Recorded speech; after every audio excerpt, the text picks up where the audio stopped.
কথা পেটেই রেখে দিতে হয়, মুখে বলতে নেই, প্রকাশও করতে নেই, কারণ সামাজিকতা।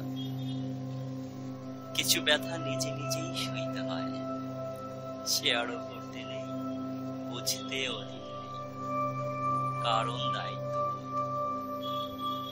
কিছু উল্লাস দমিয়ে রাখতে হয়, প্রকাশ করতে নেই, অংশগ্রহণও করতে নেই, কারণ সীমাবদ্ধতা। কিছু ভালোবাসা অপ্রকাশিত রাখতে হয়, বুঝতে দিতে নেই, প্রকাশও করতে নেই, কারণ সংজ্ঞা। কিছু আশা অবদমিত রাখতে হয়, মনে করতে নেই, কল্পনাও করতে নেই, কারণ নিরাশা।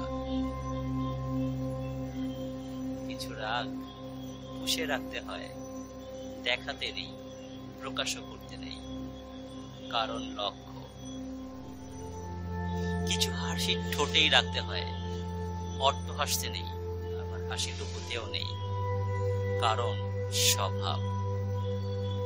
এমন হাজারটা কথা, ব্যথা, কর্ম আর বাহানা লুকিয়ে রাখতে হয়, মনে আনতে নেই, কোনোভাবে ঠোঁটেও আনতে নেই, কারণ ফর্মালিটি। এজন্যই আমরা মানুষ, আর এভাবেই আমরা মানুষ হয়ে উঠি।